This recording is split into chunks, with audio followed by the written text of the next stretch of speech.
Hare Krishna, Krishna Krishna, Hare Hare, Hare Rama, Rama Rama, Hare Hare.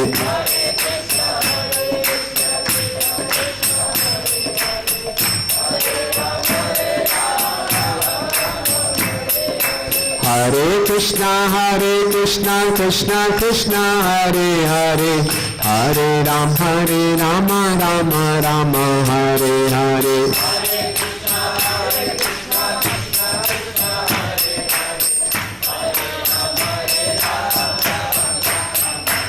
Hare Krishna, Krishna Krishna, Hare Hare, Hare Rama, Rama Rama, Hare Hare.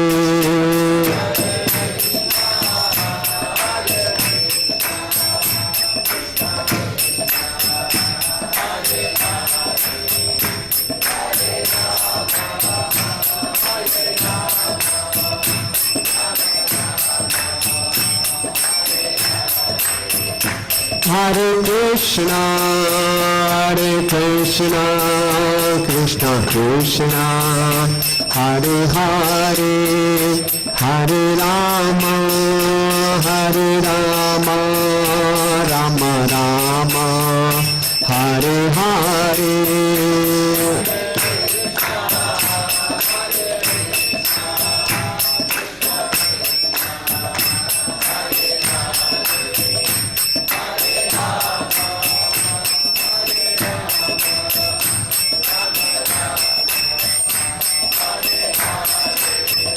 Jaya Prabhupada, Prabhupada, Prabhupada, Srila Prabhupada.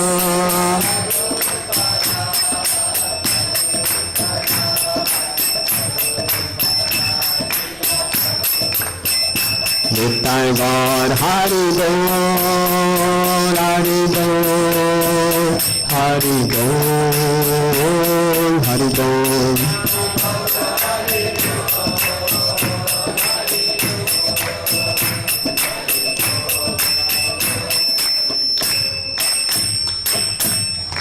Jai Vishnupad Paramhans Pujikacharya Stotro Shishimad. His Divine Grace A.C. Bhaktivedanta Swami Srila Prabhupada ki, ISKCON founder Acharya Jagat Guru, saved the whole world A.C. Bhaktivedanta Swami Srila Prabhupada ki. Jai Vishnupad Paramhans Pujikacharya Stotro Shishimad. His Divine Grace Bhakti Siddhanta Saraswati Thakur Maharaj Prabhupada ki, Anand Koti Vaishnavrind ki, Namacharya Srila Haridas Thakur ki, प्रेम से कहो श्री कृष्ण चैतन्य प्रभु नित्यानंद, श्री अद्वैत गदाधर शिवासादि गौर भक्त वृंद की, श्री श्री राधा माधव जी की, श्री श्री गौर निताय की, वृंद देवी तुलसी महारानी की, ग्रंथराज श्रीमद् भागवतम की, निताय गौर प्रेमानंदे.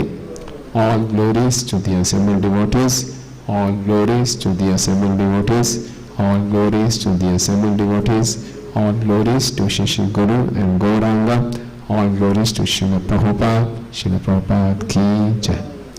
Om Namo Bhagavate Vasudevaya.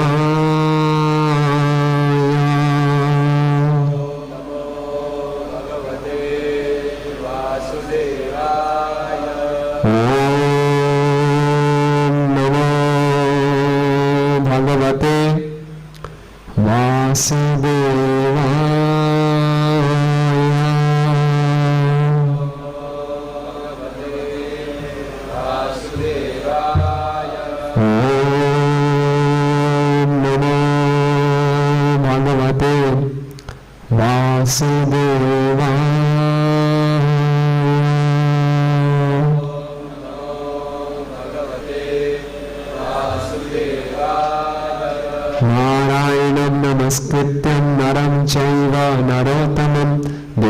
Saraswatim Vyasam ततो जयम् उदीरयेत् नष्टप्रायेषु अभद्रेषु नित्यं भागवत सेवया भगवती उत्तम श्लोके भक्तिर्भवति नैष्ठिकी कृष्णाय वासुदेवाय देवकी नंदनाय च नंदगोपकुमाराय गोविंदाय नमो नमः।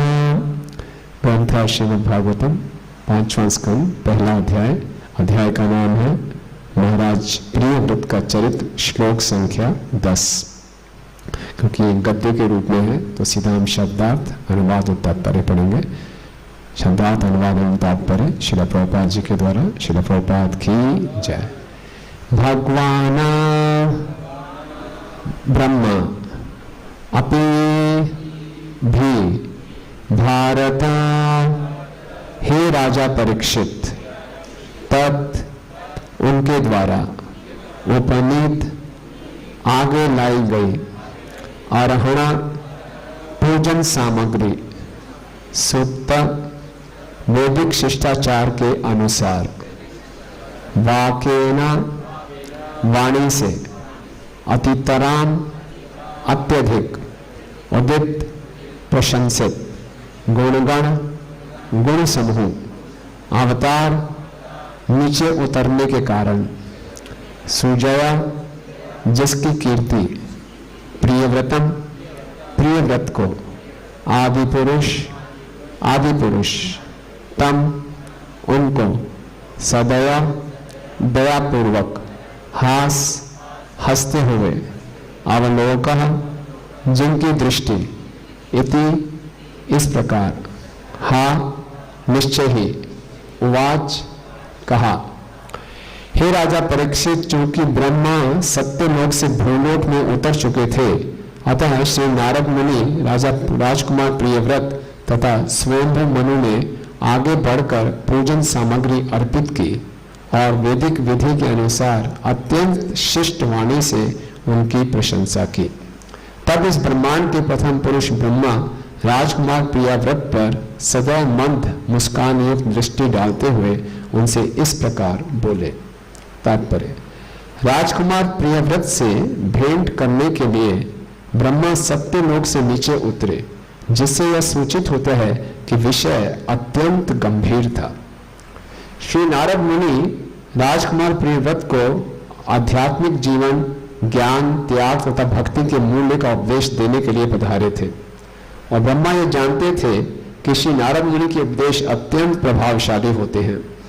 अतः ब्रह्मा जानते थे कि जब तक वे स्वयं राजकुमार प्रियव्रत को मनाने के लिए गंधमादन पर्वत नहीं जाते, तब तक राजकुमार प्रियव्रत अपने पिता की आज्ञा मानने वाले नहीं। ब्रह्मा का उद्देश्य राजकुमार प्रियव्रत के संकल्प को भंग करना था। अतः उन्होंने पहले राजकुमार प्रियव्रत को सदैव दृष्टि से देखा। उनके मंदहास तथा दयापूर्ण भंगिमा से यह भी सूचित हो रहा था कि यद्यपि ब्रह्मा प्रियव्रत से ग्रस्त जीवन स्वीकार करने का अनुरोध करेंगे, किंतु राजकुमार प्रियव्रत का भक्ति योग से संपर्क टूटेगा नहीं। वैष्णव के आशीर्वाद से सब कुछ संभव है। भक्ति रसायन सिंधु में इसे कृपा सिद्धि अथवा गुरुजन का आशीर्वाद मात्र से सिद्धि की प्राप्ति कहा गया है।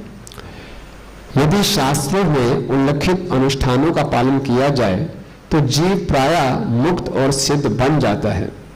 फिर भी अनेक पुरुष अपने गुरु या गुरुजन के आशीर्वाद मात्र से सिद्धि को प्राप्त हुए हैं। राजकुमार प्रियव्रत ब्रह्मा के पौत्र थे और जैसा कि कभी कभी पौत्र तथा पितामह में हंसी में स्पर्धा होती है, इस प्रसंग में भी राजकुमार प्रियव्रत ध्यान में स्थित होने के लिए दृढ़ प्रतिज्ञ थे, जबकि ब्रह्मा उन्हें ब्रह्मांड का शासक बनाने पर तुल गए थे। अतः ब्रह्मा की सदैव मुस्कान तथा दृष्टि का अभिप्राय था, हे प्रियव्रत, तुमने संकल्प लिया है कि गृहस्थ जीवन स्वीकार नहीं करोगे, किंतु मैं तुम्हें विश्वास दिलाने पर तुल गया हूं कि तुम्हें इसे स्वीकार करना होगा। वास्तव में ब्रह्मा राजकुमार प्रियव्रत के त्याग, तप, संयम तथा समर्पण के उच्च आदर्श की प्रशंसा करने के लिए पधारे थे, जिससे वे ग्रस्त जीवन को स्वीकार कर लेने पर भी भक्ति में सेवा के मार्ग से मिश्रित ना हो। इस श्लोक में सुक्त वाक्य एक महत्वपूर्ण शब्द है। वेदों में ब्रह्मा की यह स्तुति है, हिरण्य गर्भा समवर्त तार्गे भूतस्य जाता पतिरेक आसीत। ब्रह्मा का स्वागत उचित वैदिक स्तुतियों से किया गया, इसलिए वे अत्यधिक प्रसन्न थे। ओम अज्ञानतिमिरन्धस्य ज्ञानञ्जन शलाकया चक्षुरुन्मिलितं येन तस्मै श्री गुरुवे नमः। श्री चैतन्य मनोभीष्टं स्थापितं येन भूतले स्वयं रूपा कदा मह्यं ददाति स्वपदान्तिकं। वन्देऽहं श्रीगुरु श्रीयुतापदकमलं श्रीगुरुं वैष्णवांश्च श्रीरूपं साग्रजातं सहगण रघुनाथान्वितं तं सजीवं साद्वैतं सावधूतं परिजन सहितं कृष्ण चैतन्य देवं श्रीराधा कृष्ण पादान् सहगण ललिता श्री विशाखान्वितांश्च। हे कृष्ण करुणा सिंधु दीनबंधु जगत्पते गोपेशा गोपिका कांत राधा कांत नमस्तुते। तप्त कांचन गौरांगी राधे वृंदावनेश्वरी वृषभानुसुते देवी प्रणमामि हरे प्रिये।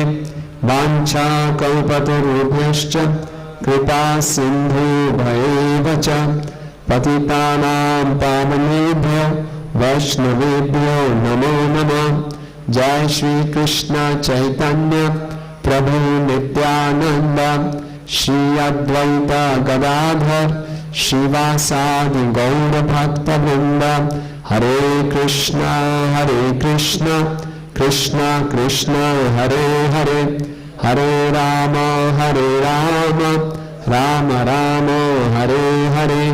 नमः ओम विष्णुपादाय कृष्ण पृष्ठाय भूतले श्रीमते भक्ति वेदांत स्वामिनिति नामिने।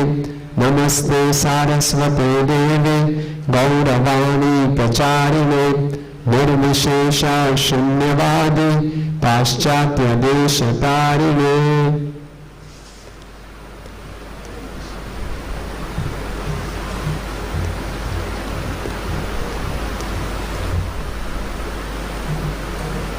हरे कृष्णा।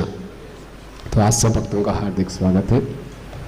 तो श्रीमद् भागवतम एक इसे कहते हैं इस बुक ऑफ केस स्टडीज, और हमारे आध्यात्मिक जीवन में कौन कौन सी परिस्थितियां आ सकती हैं इस भौतिक जगत में, हर प्रकार की केस स्टडी हमें श्रीमद् भागवतम में मिल जाएगी। और इससे ये स्थापित होता है कि भक्ति को कोई भी भौतिक परिस्थिति रोक नहीं सकती। भक्ति दिव्य है, और भक्ति हम कभी नहीं कह सकते कि ये कारण हो गया इसलिए मैं भक्ति नहीं कर सकता। नहीं, भक्ति करने की किसी में इच्छा है तो कोई भी भौतिक परिस्थिति भक्ति को रोक नहीं सकती। तो ये प्रसंग बहुत ही शिक्षाप्रद,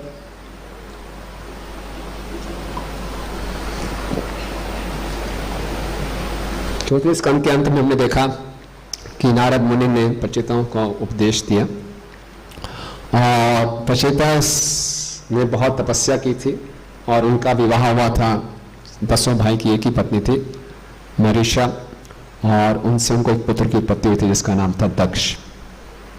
दक्ष स्वयंभू मनु में ब्रह्मा जी के पुत्र थे। शिव जी के प्रति अपराध करने के कारण दोबारा से उनको माँ के घर में जन्म लेना पड़ा, और एक क्षत्रिय के घर में उनका जन्म हुआ। और दक्ष जन्म लेते ही तपस्या के लिए चले गए। उन्होंने, दक्ष नाम इसलिए था कि प्रजा उत्पन्न करने वाले दक्ष थे, तो चाक्षुष मुनि में 6ठे मनवंतर में उन्होंने प्रजा उत्पन्न की। तो पहले मनवंतर से लेकर 6ठे मनवंतर 5 मनवंतर तक उन्होंने तपस्या की। अब स्वयं मनु के 2 पुत्र थे, उत्तानपाद और प्रियव्रत। बड़े भाई थे प्रियव्रत, ये शुरू से वैरागी थे, नारद मुनि जी के शिष्य थे, और ये पहले ही घर छोड़ के नैष्ठिक ब्रह्मचारी थे।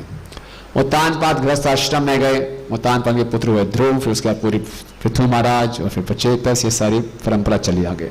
अब प्रचेतस के पुत्र दक्ष, और वो तपस्या के चले गए। अब पूरे पृथ्वी का राज्य, पूरे ब्रह्मांड का राज्य संभालने के लिए कोई नहीं है। स्वयंभू मनु सोच रहे मैंने रिटायरमेंट लेनी है, मैंने वानप्रस्थ में जाना है। एक ही बेटा बचा है प्रियव्रत, वो तपस्या, वो नैष्टिक ब्रह्मचारी बन रहा है। तो क्या जबरदस्त कन्फ्लिक्ट है। देखिए, एक ही परिवार में पिताजी बोले पहले मैं वानप्रस्थ पे जाऊंगा, बेटा बोला नहीं मैं ब्रह्मचारी बनूंगा।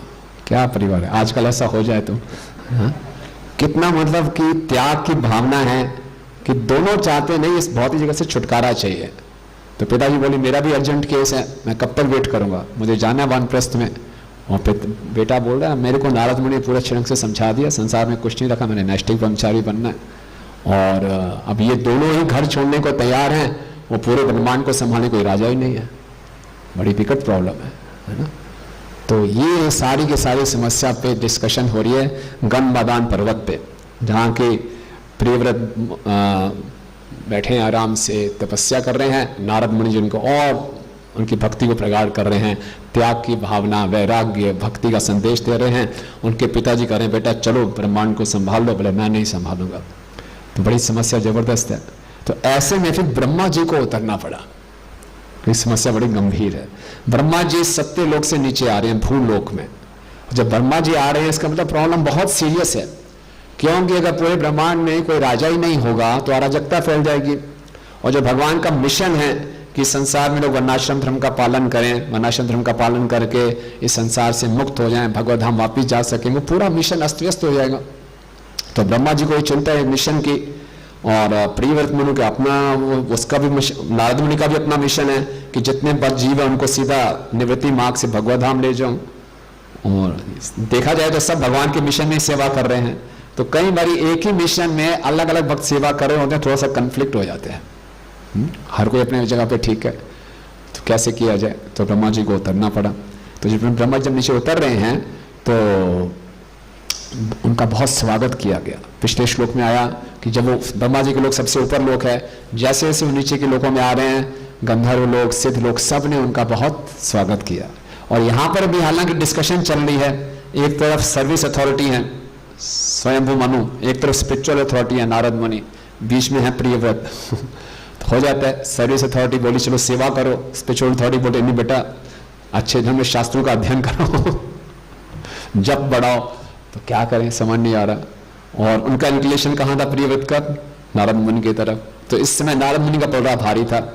प्रभुपाद लिख रहे नारद मुनि इतने जबरदस्त प्रचारक है, उनकी बात कौन टाल सकता है। तो स्वयं मनु का केस ढीला पड़ रहा था, तो ब्रह्मा जी को उतरना पड़ा। तो ऐसी टेंस मोमेंट में भी जब ब्रह्मा जी नीचे उतर रहे हैं, प्रियव्रत जी ने, नारद मुनि ने, स्वयं मनु ने बहुत अच्छे ढंग से ब्रह्मा जी का स्वागत किया, है ना। प्रभुपाद ये लिख रहे हैं वैष्णव सदाचार के अनुसार। तो ये शिक्षा मिलती है कि जैसे मर्जी टेंस परिस्थितियां क्यों ना हो, वैष्णव सदाचार का हमेशा पालन करना चाहिए। ब्रह्मा जी स्पेशली नीचे उतर रहे हैं, बहुत विशेष बात है। तो उनका बहुत अच्छे ढंग से उनका गुणगान किया गया, उनका स्वागत किया गया सारी सामग्री के साथ। अगर कोई परिस्थितियां बहुत गंभीर हैं, बड़ी विकट परिस्थितियां हैं, तो अपनी तरफ से हमें कभी वैष्णव सदाचार का उल्लंघन नहीं करना चाहिए। लेकिन ऐसी परिस्थिति में अगर दूसरा वैष्णव सदाचार का उल्लंघन कर दे तो उसको इग्नोर कर देना चाहिए, है ना। चैतन्य चरितामृत में वैसे वर्णन आता है कि शिवानंद सेन इंचार्ज थे, हमेशा टूर ले आते थे बंगाल से जगन्नाथपुरी, और नित्यानंद प्रभु साथ में जा रहे थे। तो एकोमोडेशन का अरेंजमेंट, प्रसाद का अरेंजमेंट सब वो देखते थे। तो एक जगह पीछे टोल टैक्स देने में अटक गए, तो एकोमोडेशन प्रसाद में देरी हो गई। हो जाता है हम लोग यात्रा में जाते हैं तो रूम एलोकेट नहीं होता, कई बार भक्त लोग बाहर वेट करते रहते हैं, इतनी लंबी जर्नी के बाद आए, रूम नहीं मिल रहा, प्रसाद नहीं मिल रहा, सब परेशान है। तो नित्यानंद वो बड़े परेशान थे, बोले कहाँ है शिवानंद सेन। वो आए तो जोर से इसके उनकी छाती पे लात मारी, कुछ खाने को नहीं मिल रहा, इतनी देर हो गई। तो ऐसा देखा और उनको शाप दे दिया तुम्हारे तीनों पुत्रों की मृत्यु हो जाए। तो उनकी पत्नी तो रोना शुरू कर दिया। शिवानंद सेन बोले बहुत बड़ा आशीर्वाद मिला, भगवान ने स्वयं अपनी लात मारी, चरण चिन्ह में छप के यहाँ पे। तो जब ये विवाह देखा, उनके कोई भांजे थे शायद, उनका नाम था श्रीकांत, उनको बड़ा गुस्सा आया। मेरे मामा जी सब कुछ करते हैं, फ्री में सबको ले जा रहे हैं, उनकी कोई गलती भी नहीं है, थोड़ी सी देरी क्या होगी, लात मार दी, क्या बात हुई, और ऊपर से शाप भी दे दिया। मैं भी जाके महाप्रभु को बताता हूँ। तो बड़े गुस्से में चले गए, आगे ही चले गए पहले सीधा, और महाप्रभु के पास पहुँचे तो पहले ये पद्धति होती थी कि महाप्रभु के दर्शन करने जा रहे हैं तो ऊपरी वस्त्र उतार के, कोई कुर्ता वुर्ता नहीं डाला होना चाहिए, जैसे भगवान के आल्टर में भी जाते हैं तो ऐसे जाके महाप्रभु के दर्शन कर जाने चाहिए, लेकिन वो सीधा ऐसे ही घुस रहे थे। तो गोविंद ने रोकने का प्रयास किया, लेकिन महाप्रभु समझ गए कि थोड़ा मन बहुत इसका परेशान, बोले नहीं आने दो इसको, इस समय ये नहीं देखना इसने सदाचार का पालन कर रहा है नहीं कर रहा। तो महाप्रभु ने इतने आराम से उनको रिसीव किया, वो सारा अपना गुस्सा उनका वहीं शांत हो गया। तो कहने का अर्थ है कि चाहे जितनी भी गंभीर परिस्थिति क्यों ना हो, हमें अपनी तरफ से हमेशा वैष्णव सदाचार का पालन करना चाहिए। लेकिन दूसरा व्यक्ति बहुत परेशान है और वैष्णव सदाचार का पालन नहीं कर पा रहा, तो फिर उसमें उसको उपदेश देना शुरू नहीं कर देना चाहिए। वो पहले वैसे ही बहुत परेशान है, तो उसको ठीक है, उन्होंने महाप्रभु ने टॉलरेट किया। तो यहाँ पे ब्रह्मा जी बहुत प्रसन्न हो गए, और ब्रह्मा जी स्पेशली नीचे आ रहे हैं। तो इससे दूसरा ये भी हम देखते हैं कि जब समस्या बहुत गंभीर हो तो समस्या का समाधान करने के लिए अगर किसी घर में जाए तो ज़्यादा अच्छा रहता है। ब्रह्मा जी बुला भी सकते थे, आप ऊपर आके बात करो, सीधा खुद गए नीचे, घर में जाके बात करते हैं तो और व्यक्तिगत रूप से बात होती है, समस्या का क्षण से समाधान हो जाता है। तो ब्रह्मा जी आ रहे हैं, इतनी बड़ी पर्सनैलिटी नीचे उतर रहे हैं। यहाँ पे ब्रह्मा जी को भगवान कहा गया है, पूरे अध्याय में ब्रह्मा जी को भगवान के रूप से कहा गया है। क्यों भगवान कहा गया है, प्रभुपाद बताते हैं, कोई भगवान के मिशन को अपने हृदय में उतार ले, भगवान के मिशन के अपना पूरा जीवन दे दे, वो भी भगवान के तुल्य है। तो इसको भगवान कहा गया, भगवान अवतार ले रहे हैं। और ब्रह्मा जी आए गंधमादन पर्वत पे और बातचीत शुरू होती है। और ब्रह्मा जी हम जानते हैं इस पूरे ब्रह्मांड के चीफ इंजीनियर भी हैं, पूरी सृष्टि की रचना की, साथ में उनकी आध्यात्मिक जिम्मेवारी भी है कि सारे भक्त जी भगवत धाम वापस भी आए। डुअल रोल है उनका, मैनेजरियल रोल भी है और स्पिरिचुअल रोल भी है। और जब भी ब्रह्मांड में कुछ ना कुछ गड़बड़ होती है, कोई डिस्प्यूट होता है, तो ब्रह्मा जी को आना पड़ता है। और कब कब आए ब्रह्मा जी? पृथु महाराज और इंद्र, है ना। पृथु महाराज पृथ्वी के राजा थे, इंद्र स्वर्ग के राजा थे। पृथु महाराज यज्ञ कर रहे थे, इंद्र जी को डर लग गया मेरी पदवी ना चली जाए, तो दोनों में डिस्प्यूट हो गया। उन्होंने घोड़ा चलाना शुरू कर दिया और पृथु महाराज ने बोला पुरोहितों को इंद्र की हत्या कर दो। तो ब्रह्मा जी को आना पड़े, भाई क्या कर रहे हो, दोनों राजा लोग हो, दोनों वैष्णव हो, क्यों लड़ रहे हो आपस में। पृथु महाराज को शांत किया, इंद्र को शांत किया, तो सारा डिस्प्यूट सॉल्व हुआ। इसी ढंग से पृथ्वी माता वही भागवत में दर्शन करने पड़ते हैं। पृथ्वी माता के ऊपर जब अस्त्रों का बोझा पड़ गया तो वो ब्रह्मा जी के पास गई प्रार्थना लेके, गाय का रूप धारण करके। तो ब्रह्मा जी ने उनकी प्रार्थना सुनी और वो क्षीरसागर के तट पे गए और भगवान से प्रार्थना की कि वो अवतार ले।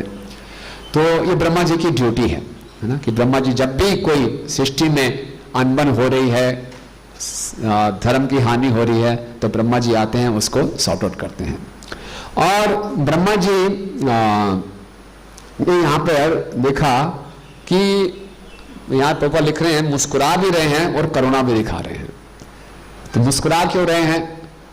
मुस्कुरा इसलिए रह रहे हैं कि प्रियव्रत, मैं जानता हूं तुम जिद कर रहे हो, मैं गृहस्थ आश्रम में नहीं जाऊंगा, और मेरी जिद है मैं तुम्हें गृहस्थ आश्रम में लेके आऊंगा, देखते हैं कौन जीतता है। तो ये मेरी जिद है, आपकी जिद अपनी जगह, मेरी जिद अपनी जगह, देखते हैं कौन जीतता है। तो ब्रह्मा जी इसलिए मुस्कुरा रहे हैं, और साथ ही साथ में ब्रह्मा जी उनके ऊपर करुणा की दृष्टि डाल रहे हैं, ये कि वास्तव में तुम्हारी भक्ति, तुम्हारे त्याग, तुम्हारे वैराग्य की मैं बहुत प्रशंसा करता हूं, और तुम चिंता मत करो, जिसके अंदर वास्तव में भक्ति है, वैराग्य है, ज्ञान है, वो किसी भी आश्रम में रहे उसकी भक्ति ढीली नहीं पड़ेगी।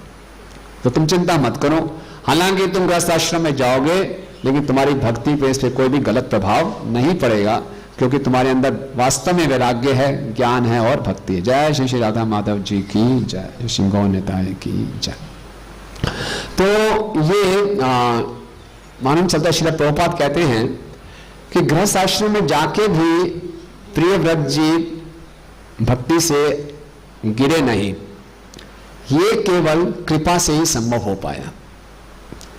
जब अध्याय के शुरुआत में परीक्षित महाराज का यही प्रश्न था, दो प्रश्न थे कि प्रियव्रत जी इतने बड़े वैरागी थे तो उन्होंने गृहस्थ आश्रम क्यों स्वीकार किया, और गृहस्थ आश्रम में स्वीकार करने के बाद वो कैसे मुक्त हो गए, क्योंकि पूर्ण रूप से हजारों साल तक उन्होंने गृहस्थ आश्रम में रहे, उसके बाद उनके अंदर वैरागी कैसे आ गया और उन्होंने भगवान के धाम को कैसे प्राप्त कर लिया। दोनों ही चीजें बड़ी आश्चर्यजनक हैं। इतने बड़े वैरागी नैष्ठिक ब्रह्मचारी, ऐसी क्या परिस्थिति हो गई कि उन्हें गृहस्थ आश्रम में जाना पड़ा, और गृहस्थ आश्रम में इतने हजारों साल बिताने के बाद कैसे वो भगवतधाम वापस चले गए। दोनों चीजें बड़ी सरप्राइजिंग है। तो उसी के लिए वो पूरा फिर वर्णन कर रहे हैं। तो श्रील प्रभुपाद जी लिख रहे हैं, भक्तों के आशीर्वाद से कुछ भी संभव है, और एक साधक को अपना जीवन इस ढंग से जीना चाहिए, साधना इस ढंग से करनी चाहिए कि भक्तों के हृदय को प्रसन्न कर ले और उनसे, उनके हृदय से आशीर्वाद ले। श्रील प्रभुपाद लिख रहे हैं, अपनी साधना के बल पे हम प्रयास कर सकते हैं, लेकिन अपनी साधना के बल में हमारी इतनी शक्ति नहीं है कि इस चंचल मन को रोक सकें। मन कभी भी हमें धोखा दे देगा, लेकिन हमारे ऊपर भक्तों का आशीर्वाद है तो भौतिक जगत में मुश्किल से मुश्किल परिस्थिति भी आएगी, टेस्टिंग परीक्षा की घड़ियां भी आएंगी, भक्तों के आशीर्वाद से उसको हम पार कर पाएंगे। तो प्रियव्रत जी की बिल्कुल इच्छा नहीं थी, ये नहीं कि थोड़ी बहुत इच्छा थी, बिल्कुल इच्छा नहीं थी, बहुत आनंद में थे भक्ति कर रहे, और अब ऐसी परिस्थिति आ गई कि अब उनको जाना पड़ा। और ब्रह्मा जी आगे पूरा विस्तार में बताएंगे कि देखो ये भगवान का मिशन है, तुम ब्रह्मचार्य का पालन किस लिए कर रहे हो? भगवान की प्राप्ति के लिए। भगवान का ये मिशन है, पूरे संसार की रचना की है। अब इसमें आपकी सेवा आई है, आपको सेवा से अटैच नहीं होना चाहिए, सेवा की भावना से अटैच होना चाहिए। कई बार हम किसी एक पर्टिकुलर सेवा से आसक्त हो जाते हैं, जी हमने यही सेवा करनी है, हम इसी आश्रम में रहेंगे। मुख्य बात क्या है, सार क्या है? कृष्ण को प्रसन्न करना। कैसी भी सेवा हो, कैसा भी आश्रम हो, इसको करेंगे। जगन्नाथपुरी में नित्यानंद प्रभु हमेशा जाते थे चतुर्मास में, तो एक बार गौरांग महाप्रभु उनको कोने में ले गए और बड़े बड़ी गंभीर बात करनी। बोले क्या? बोले नित्यानंद मैं चाहता हूं तुम गृहस्थ आश्रम में जाओ। नित्यानंद प्रभु ये क्या कह रहे हैं आप, क्यों मुझे फंसा रहे हैं? मैं तो बस, मेरे जीवन आप हैं, मुझे और क्यों इस संसार के पक्ष में फंसा रहे हो? बोले नहीं, क्योंकि गृहस्थ आश्रम में जाके तुम जो सेवा कर सकते हो वो मैं संन्यास आश्रम में नहीं कर सकता। पूरे बंगाल में प्रचार करना है, तो प्रचार करने के लिए तुम्हें आश्रम बदलना होगा। बोले ठीक है, मैं तो आपके हाथ की कठपुतली हूं, जैसा आप नचाएंगे मैं नाचूंगा। तो नित्यानंद प्रभु को फिर जाना माता और से विवाह करना पड़ा। तो इस प्रकार से जो गुरु की प्रसन्नता है उसको लिए हम उसको पालन करने पड़ेंगे। कैसा भी आश्रम, कैसी भी सेवा, मुख्य उद्देश्य क्या है कि गुरु और कृष्ण की प्रसन्नता। तो कई बारी भक्ति में हम बहुत संकीर्ण दृष्टिकोण के हो जाते हैं कि यही सेवा है, यही आश्रम है। जैसी परिस्थितियां हो, जैसे आदेश हो, उसके अनुसार में पालन करना चाहिए, है ना। तो एक प्रकार से देखा जाए तो प्रियव्रत अपने कंफर्ट जोन से बाहर आए। ये कि ब्रह्मचारी आश्रम में कुछ दिक्कत हो रही थी, उनकी इंद्रियों को तंग कर रही थी, यहाँ कोई उनके अच्छे संबंध नहीं बन रहे थे, प्रेसिडेंट से गड़बड़ हो रही थी, कुछ और दिक्कत हो रही थी, चलो जी छोड़ता हूँ आश्रम। ऐसा कुछ नहीं, बहुत खुश थे, बहुत सुखी थे, भगवान की भक्ति में लगे हुए थे। और ऊपर से अचानक ऑर्डर आ गया, चलो गृहस्थ आश्रम में चलो, है ना। क्या है उनको लग रहा होगा। तो पूरा ब्रह्मा जी ने एक्सप्लेन किया, ये भगवान का मिशन है, तो उन्होंने इसको स्वीकार किया। तो कंफर्ट जोन से बाहर आना बहुत जरूरी है।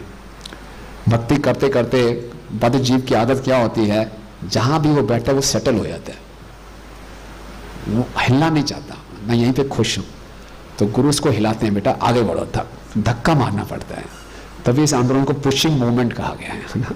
बाद थोड़ी देर में जब धक्का पड़ता रहेगा तभी हमारी गाड़ी चलती है, वहां जाके फिर हम सेटल हो जाते हैं। तो कंफर्ट जोन, जहां आसपास की परिस्थितियां, उसको हम बदलना नहीं चाहते। बदलाव किसी को अच्छा नहीं लगता कि जो मेरी स्थिति ऐसी चलती रहे, लेकिन इस संसार में कंफर्ट तो है ही नहीं, बहुत बड़ा माया का भ्रम है। अब शांत हो जाओ, अब सेटल हो गए, दीक्षा हो गई है, 16 माला कर रहे हो, 4 नियम कर रहे हो, और क्या करोगे इससे ज्यादा, चुपचाप बैठे रहो रिलैक्स रिलैक्स, है ना। नहीं, ये जब गुरु के आदेश आते हैं वो हमें कंफर्ट जोन से बाहर लाते हैं, और जब हम कंफर्ट जोन से बाहर आते हैं तब वास्तव में असली भक्ति शुरू होती है, तब कृपा की बौछार होती है ना। अपने ही कंफर्ट में रहेंगे तो कुछ वो नहीं है। श्रील प्रभुपाद ने एक लेटर लिखा, उसमें कहा service means just follow the order. सेवा का अर्थ है बस आज्ञा का पालन करो, किंतु परंतु कुछ नहीं, जस्ट तरंतु। शुरू कर दो। अगर ये करके सेवा कर रहे हैं और अपनी मनगढ़ंत योजनाएं बना रहे हैं, ये करेंगे वो करेंगे, प्रभुपाद करेंगे, जस्ट मेंटल कॉन्कॉक्शन है ना। मेंटल कॉन्कॉक्शन छोड़ो और जो आज्ञा मिली है उसका पालन करो, ये सेवा है बस। तो अभी कुछ दिन पहले मैं सुदामा प्रभु हमारे रोहिणी मंदिर में आए थे, तो बड़ी अच्छी बात बता रहे थे। कह रहे थे भक्ति में अपनी खुशी, खुद की खुशी खुदकशी है, सुसाइड है ना। खुद की खुशी खुद खुशी। भक्ति में सबसे बड़ी बाधा अपने सुख की इच्छा। हम भक्ति कर रहे हैं गुरु और कृष्ण की इच्छा को पूरी करने के लिए, अपनी खुशी के लिए अगर भक्ति कर रहे हैं तो क्या है, खुद खुशी है, सुसाइड है। ऐसा भक्त तरक्की नहीं कर सकता। हम अपनी खुशी तो पूरी दुनिया में अपनी खुशी के लिए तो काम कर ही रहे हैं। और अपनी जब तक प्रहलाद महाराज क्या कह रहे हैं, जब तक आप अपने आनंद के लिए प्रयास करते रहोगे कभी आनंद नहीं मिलेगा। एक पेड़ की पत्ती बोले मुझे हरा भरा कर दूं मुझ पे पानी डाल के, कभी वो हरी भरी हो ही नहीं सकती। जड़ में पानी डालेंगे तभी उसका पोषण होगा। कृष्ण को प्रसन्न करेंगे तभी मैं प्रसन्न रहूंगा। कृष्ण की खुशी में मेरी खुशी है। अपनी खुशी, अपनी योजनाओं में आसक्ति भक्ति में सबसे बड़ी बाधा है। तो इस प्रकार से हम देखते हैं जब हम इस आज्ञा का पालन करते हैं तो फिर कृपा प्राप्त होती है, वो कृपा हमारी रक्षा करती है। तो कई बारी हायर अथॉरिटीज को मालूम होता है कि जीव है, बड़ा जिद्दी है, इतनी आसानी से मानेगा नहीं, तो यहाँ तो प्रियव्रत मान गए, कई बार नहीं मानते। तो एक बार शिला प्रभुपाद ने सोचा, हाईगिरी प्रभु थे उनके, कि इस हाईगिरी प्रभु मैंने न्यू वृंदावन का प्रेसिडेंट बनाना है। तो बात उड़ते उड़ते पहुंच गई हाईगिरी तक कि आपको प्रभुपाद प्रेसिडेंट बनाना चाहते हैं। बिल्कुल, मैं बिल्कुल नहीं बनूंगा प्रेसिडेंट, बिल्कुल नहीं बन सकता। उन्हें पक्का सोचते नहीं बनूंगा प्रेसिडेंट। प्रभुपाद ने एक बार सुबह से बुलाया, हाईगिरी आओ। वो पक्का तैयार थे, प्रेसिडेंट बनना ही नहीं है बिल्कुल आना। हाईगिरी मैं सोच रहा हूँ आपको संन्यास दे दूँ। क्या प्रभुपाद संन्यास? I am a fallen soul, मेरी अभी भी विवाह हुआ है, मैं मेरे कोई करेक्टर नहीं, मैं कैसे सन्यासी? नहीं हाईग्रीव, सब कुछ हो जाएगा, बनो सन्यासी बनो, प्रचार करो, खूब घूमो। नहीं नहीं प्रभुपाद बिल्कुल नहीं, आप सन्यास के अलावा जो कहेंगे करने को तैयार हूं। ठीक है, फिर प्रेसिडेंट बन जाओ। तो अब उनके पास कोई ऑप्शन नहीं रहा। तो ब्रह्मा जी को ऐसी टेक्निक नहीं अपनानी पड़ी। तो कई बार ऐसा करना पड़ता है। मालूम है कि हम इतने उससे अपने प्लानिंग से अटैच हो जाते हैं, लेकिन अगर हम सीधा आज्ञा का पालन करें, हमें जो अच्छा लगता है उसको त्यागें, तो इससे गुरु प्रसन्न होते हैं। जैसे कि हम देखते हैं कि प्रभुपाद जी के एक शिष्य थे सुबल प्रभु। तो प्रभुपाद वृंदावन में थे, वो विदेश अमेरिका में थे। प्रभुपाद की चिट्ठी आई, सुबल वृंदावन आ जाओ। इतना खुश हुए वो, वाह वृंदावन जा रहा हूँ। प्रभुपाद के मुख से मैंने कृष्णा बुक सुनी है, कूजत कोकिल हंस सारस गणा कीर्णे मयूरा कले। क्या वृंदावन होगा, मोर नाच रहे होंगे, यमुना बह रही होगी, एक मंद मंद हवा चल रही होगी सुगंध से, और चारों तरफ अच्छा वातावरण होगा, गायें चल रही होंगी, वाह वाह आनंद आ जाएगा। प्रभुपाद के साथ मैं बैठूंगा, कृष्ण लीला सुनूंगा, राधा कुंड जाऊंगा, गोवर्धन जाऊंगा, बहुत खुशी खुशी आगे भारत में पहुंच गए, वृंदावन पहुंचे। यस प्रभुपाद बताइए। बोले देखो वृंदावन टेम्पल का कंस्ट्रक्शन देखो, है ना। क्या कंस्ट्रक्शन देखना है? सीमेंट की बड़ी कमी है, सरकार से सीमेंट लाओ, सीमेंट की बोरियां गिरो, चोरी मत होने दो, कॉन्ट्रैक्टर को सुपरवाइज करो, लेबर को डांटो, फटाफट कंस्ट्रक्शन कराओ। अरे पागल हो गए, प्रभुपाद मुझे वृंदावन में बुलाया सीमेंट की बोरियां गिनवाने के लिए। प्रभुपाद ने बोला देखो अर्जुन क्या चाहता था, अर्जुन युद्ध लड़ना चाहता था, अर्जुन भी वन में जाना चाहता था, लेकिन कृष्ण की आज्ञा हुई, उसको युद्ध लड़ना पड़ा। तो मेरी आज्ञा है, तो ये तुम्हारी भक्ति है, तुम सीमेंट की बोरियां गिनो, कॉन्ट्रैक्टर को फॉलो अप करो, जल्दी से कंस्ट्रक्शन करो। लेकिन सुबल प्रभु समझ नहीं पा रहे थे, बहुत कंफ्यूज हो गए, बहुत परेशान हो गए। वृंदावन छोड़ के जब प्रभुपाद गए तो बिल्कुल कंस्ट्रक्शन रुक गया। प्रभुपाद जी ने गुरुदास प्रभु से पूछा कैसे चल रही कंस्ट्रक्शन? बोले सीमेंट ही नहीं आ रही। प्रभुपाद वापस आए, प्रभुपाद ने फोन वोन मिलाया, सब कुछ सारी सीमेंट आ गई। तो फिर कंस्ट्रक्शन शुरू हुई। तो प्रभुपाद अपने शिष्यों से, अपने फॉलोअर से ये अपेक्षा करते हैं को भक्तों को हर प्रकार की सेवा करने के लिए तैयार होना चाहिए। कई बार हम सोचते हैं भक्ति की जो कोर एक्टिविटीज हैं, श्रवण कीर्तन, बस यही मुख्य है। मैनेजमेंट के चक्कर में मत फंसो भैया, शांत लो आराम से, ये प्रीचिंग को आगे बढ़ाना, ये करना, इसमें मत फंसो। माया में चले जाओगे, आराम से चुपचाप बैठ के भजन करो और पतली गली से भगवधाम चले जाओ। ऐसी कोई पतली गली नहीं है भगवधाम ले जाने के लिए। जब तक गुरु जी की कृपा नहीं होगी, गुरु प्रसन्न नहीं होंगे, हम भगवधाम नहीं जा सकते। और जब तक गुरु की कृपा नहीं होगी, हम जितना मर्जी अपने आप को माया से बचाने का प्रयास कर लें, माया से नहीं बच सकते। ये बात समझनी है, हमारी योजनाएं काम नहीं आएंगी। तो कई बारी हम मैनेजरियल सर्विस को देखते हैं, ये तो भौतिक है ना। मैनेजमेंट अथॉरिटी को एक असुर के रूप में देखा जाता है कि ये आ गया फिर यार मेरी चैंटिंग हियरिंग को डिस्टर्ब करेगा ना। ये मैनेजमेंट सेवा भी स्पिरिचुअल है, नथिंग इज मेंडेन। वो सीमेंट की बोरियां, बड़े सीमेंट की बोरियां किस लिए गिन रहे हो? कृष्ण के लिए गिन रहे हो, तो वो भी गिनो। इसका मतलब नहीं भजन को इग्नोर करो, भजन की साधना भी अच्छी करो, और कोई भी सेवा आए उस सेवा के लिए हमें तत्पर होना चाहिए। प्रभुपाद हमसे ये अपेक्षा करते हैं। वो प्रभुपाद कई शिष्यों ने करके भी दिखाया। प्रभुपाद के एक शिष्य थे उपेंद्र। तो उपेंद्र प्रभु जब आंदोलन में आए, उससे पहले वो ड्रग पेडलर थे और पुलिस ने उनको पकड़ लिया था, उन पर केस चल रहा था। फिर उन्होंने प्रभुपाद से दीक्षा भी ले ली। फिर बाद में कोर्ट का ऑर्डर आया, आपको 6 महीने की सजा। बड़े दुखी हुए बेचारे, रो रहे थे कि 6 महीने की सजा मिल गई मुझे। तो गए वापस, उनसे बातचीत की, अब देखो मैंने भक्ति में आ गया हूँ। तो बोले ठीक है, आपके लिए 6 महीने ही 1 महीने की सजा हो गई। फिर प्रभुपाद के पास आए। प्रभु बोले चिंता मत करो, आप जाओ, आपका अच्छा व्यवहार देखिए, वो 1 महीना भी आपको नहीं रखेंगे। लेकिन उपेंद्र प्रभु को बड़ा दुख हो रहा था। प्रभुपाद तो पूरे विश्व में भ्रमण करते रहते हैं, अभी तो आया मेरे पास, इस मंदिर में आया और मैं जेल में जा रहा हूँ।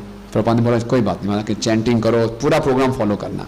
तो जेल में जाके पूरा मॉर्निंग प्रोग्राम फॉलो कर रहे थे। सबसे पहले उठ जाते थे, मंगल आरती करना, जप करना, पुस्तकें पढ़ना। तो सारे जेल के अथॉरिटीज बड़े प्रसन्न हो गए। 10 दिन में उनको छोड़ दिया 10 दिन में छोड़ दिया, बड़े खुशी खुशी वापस आए।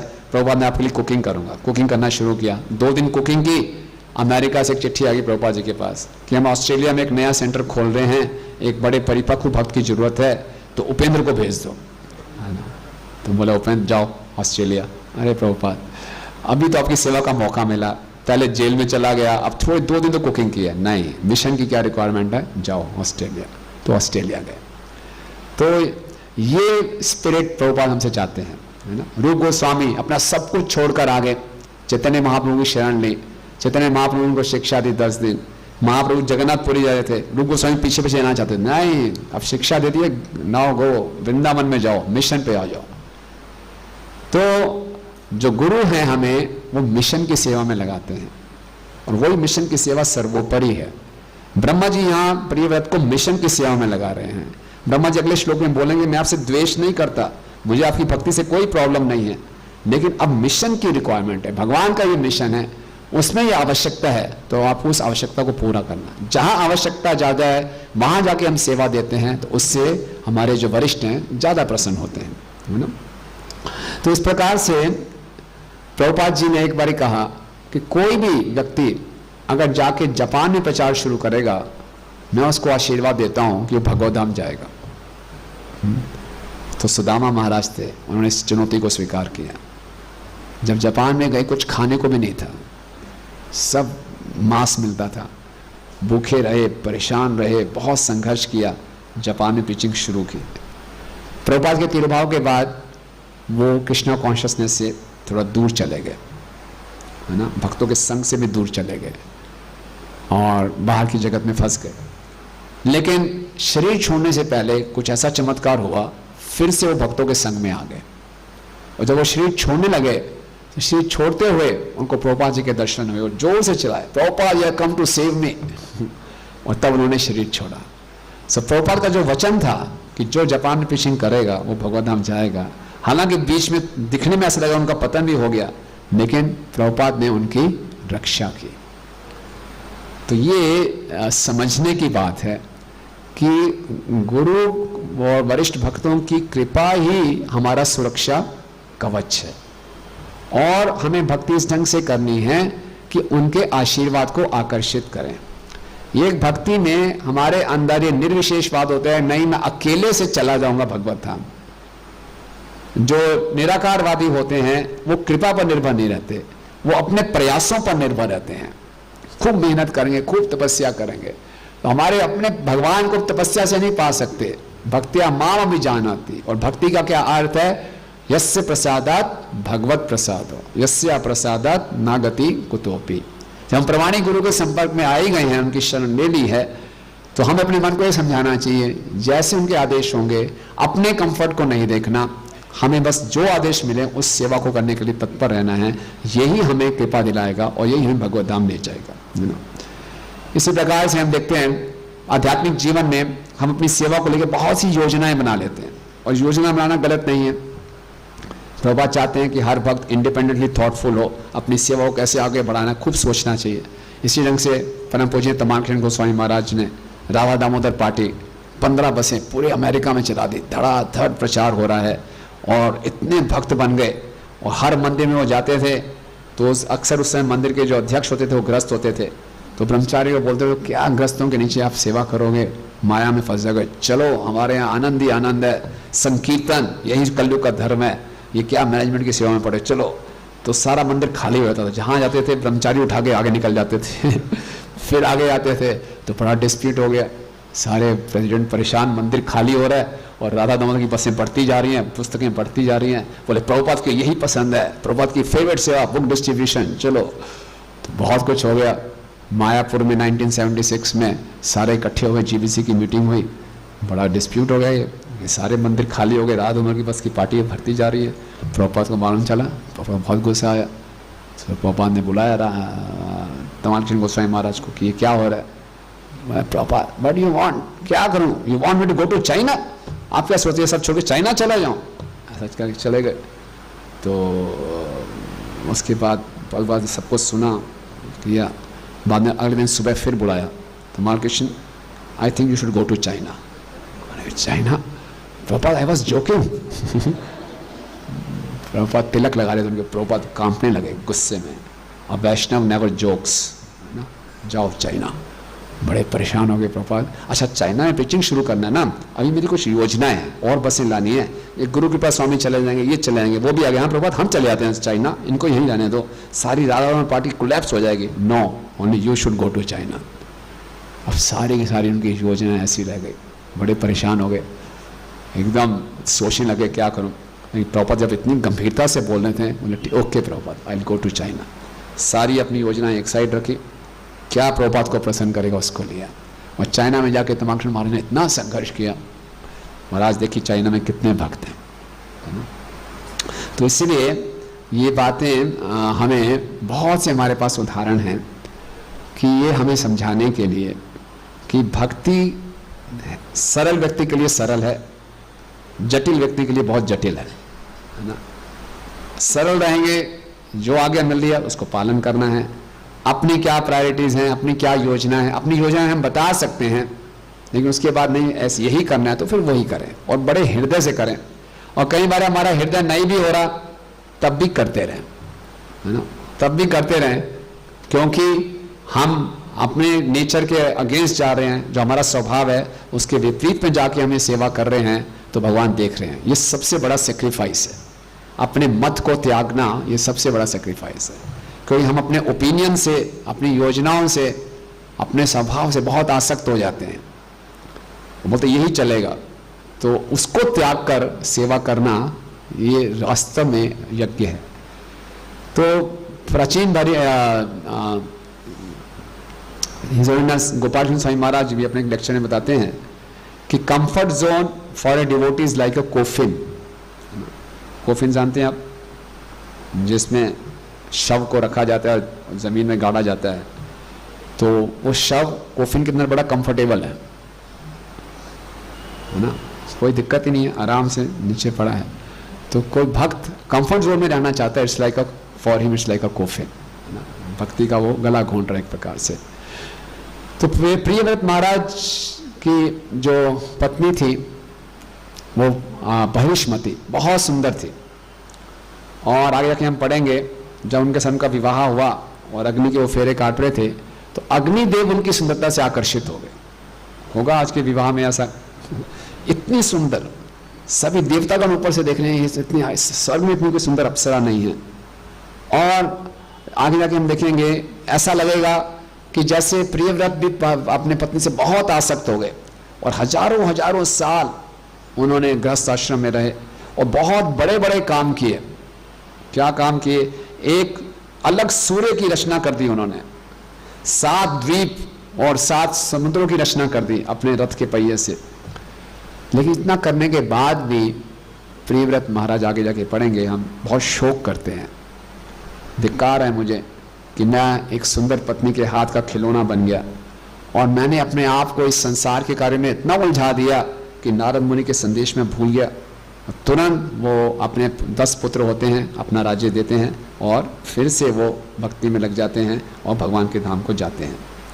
तो वहाँ पे श्रील प्रभुपाद जी लिखते हैं तात्पर्य में, क्योंकि उन्होंने ब्रह्मा जी की आज्ञा का पालन किया, क्योंकि नारद मुनि से आज्ञा लेकर उन्होंने आश्रम को चेंज किया और स्वयं मनु का भी उनको आशीर्वाद मिला, तो इन सब आशीर्वाद से उनको ये साक्षात्कार हुआ। ये साक्षात्कार होना भी कृपा से होगा कि मैं अपना समय व्यर्थ गंवा रहा हूं, अब मुझे कुछ करना चाहिए, है ना। तो ये जो कृपा थी, उन्होंने प्रियव्रत की रक्षा की। जब जुहू का मंदिर में बहुत संघर्ष चल रहा था तो शिला प्रभुपाद जी ने गिरिराज ब्रह्मचारी जी को बोला, आप प्रेसिडेंट बन जाओ। वो घबरा गए। बहुत गिरिराज ब्रह्मचारी जो थे, उसमें ब्रह्मचारी थे, बहुत सीधे साधे सरल से, बोले मैं ब्रह्मचारी, यहाँ तो इतनी समस्या ही समस्या, कैसे करूँगा? प्रभुपाद ने बोला, बिकॉज मैं आपको इसलिए चुन रहा हूँ प्रेसिडेंट क्योंकि आई ओनली ट्रस्ट यू, मैं केवल, मुझे आप पे ही विश्वास है बस। तो लीडरशिप रोल के लिए विशेषकर आध्यात्मिक संस्था में करेक्टर पर ज़्यादा ध्यान दिया जाता है। और आप देखेंगे बाहर की दुनिया में भी और आध्यात्मिक संस्था में लीडर्स की पॉपुलेशन हमेशा बहुत कम रहती है ना। लीडरशिप क्राइसिस हमेशा रहता है। तो वरिष्ठ जो अथॉरिटीज हैं वो देखते हैं कि करेक्टर भी होना चाहिए, कॉम्पिटेंस भी होना चाहिए, लेकिन ज़्यादा इंपॉर्टेंट क्या है? करेक्टर है। इसलिए गिरिराज महाराज को बोला कि मुझे आप पे ज़्यादा विश्वास है, आपको ही बनना है। तो उसमें बड़े उन्होंने प्रयास किया, बहुत मुश्किलें आई, लेकिन गिरिराज जी अपने आध्यात्मिक बल पे उन्होंने आगे बढ़ाया, है ना। और फिर शायद वो 5-6 हम चर्चा कर चुके हैं कि कैसे गिरिराज स्वामी महाराज अपनी पुस्तक में भी लिख रहे हैं, I build this temple for you Juhu. उसमें जो मिस्टर एन थे, कैसे उन्होंने ऊपर वैश्या का अटैक करवाया था, है ना। वैश्या ने गिरिराज जी को गिराने का प्रयास किया था, लेकिन उस समय उन्होंने प्रभुपाद का स्मरण किया, क्योंकि प्रभुपाद की आज्ञा के अनुसार वो इस सेवा को कर रहे थे। तो उस समय भगवान ने उनको अंदर से इतनी बुद्धि दी कि उन्होंने प्रभुपाद का स्मरण किया, वो इतने बड़े माया के अटैक से उनकी रक्षा हुई, है ना। तो ये हम प्रत्यक्ष देख सकते हैं। इसी ढंग से लगभग 2005 की बात है, ईश्वर कैलाश मंदिर में प्रेसिडेंट की आवश्यकता थी। तो हिज गेस्ट मोहन रूप प्रभु को बोला परम पूजनीय गोपाल स्वामी महाराज ने, आप प्रेसिडेंट बन जाए। मोहन रूप प्रभु बड़े सरल से ब्रह्मचारी, मैं नहीं बनूंगा प्रेसिडेंट, मैनेजमेंट में बिल्कुल नहीं फंसना मुझे। नहीं, आपको ही बनना है, आपको ही बनना है, आपको ही बनना है। फिर उन्होंने स्वीकार किया और अब पिछले इतने सालों से इतने सफल वो प्रेसिडेंट हैं, इतने भक्त ज्वाइन कर रहे हैं, इतनी पुस्तकों का वितरण हो रहा है, पूरी दिल्ली में इतना सुंदर प्रचार चल रहा है। तो आज्ञा में बहुत बड़ी कृपा होती है। तो चाहे वो हमारे स्वभाव के अनुसार है या नहीं है, उसको हम स्वीकार करें और जितनी सिंसियरिटी से उस आज्ञा का पालन करते हैं, हम कृपा को आकर्षित करते हैं और कृपा ही हमारी इस माया से सुरक्षा करती है। अपने प्रयासों से हम अपनी रक्षा खुद नहीं कर सकते। तो ये बहुत सुंदर शिक्षाएं हमें प्रियव्रत जी दे रहे हैं अपने चरित्र से, कि किस प्रकार से हमें जो हायर अथॉरिटीज़ हैं उनकी आज्ञा का पालन करना चाहिए, उनके मिशन को समझना चाहिए और उनके मिशन में सेवा करने के लिए कुछ भी त्यागने को तो हमें तैयार रहें। तो वो हमें कृपा देती है और उस कृपा से हमारी रक्षा होती है। हरे कृष्णा। एनी क्वेश्चंस और कमेंट्स?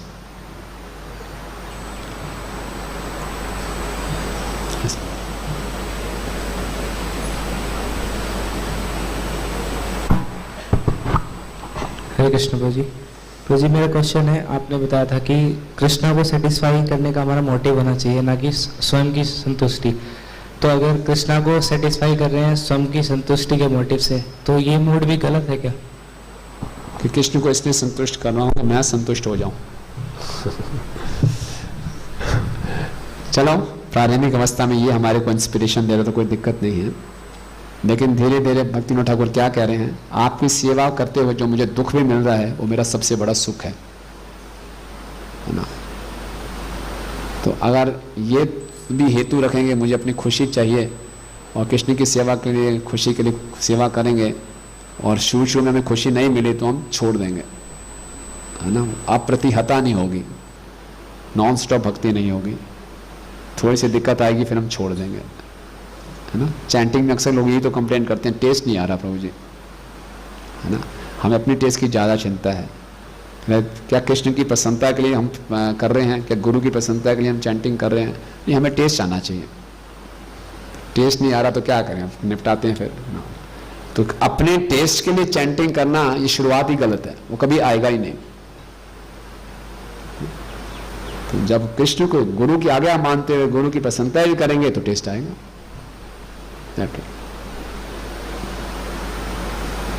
ठीक है, और कोई? ठीक है, ग्रंथराज श्रीमद् भागवतम की, जगत गुरु श्रील प्रभुपाद की निताय गौर प्रेमानंदे।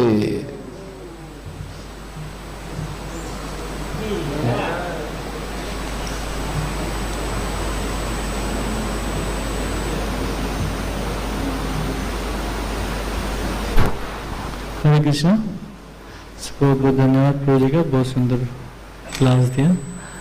और कल भी अभी शुक्रवार तक सुबह भागवतम क्लास रहेगा 8 से लेके 9 बजे तक, उसका लाभ उठाए। और आज संध्या में शाम को 6:30 बजे से लेके 8:30 बजे तक क्लास है प्रभु जी का, द प्रोसेस ऑफ दीक्षा। कल भी हुआ था इसका फर्स्ट पार्ट नीचे बेसमेंट में, कि काफ़ी भक्त आ रहे हैं उसमें, तो आज उसका प्रभु जो क्लास है आज शाम को 6:30 बजे टेम्पल हॉल में होगा। और ये क्लास सभी के लिए महत्वपूर्ण है, खास करके प्रभु जी बता रहे थे कल, जो लोग दीक्षा ले चुके हैं उनके लिए ज़्यादा महत्वपूर्ण है। तो सब डिवोटी इस क्लास में जरूर आए, बहुत ही रेलेवेंट टॉपिक है। हरे कृष्ण।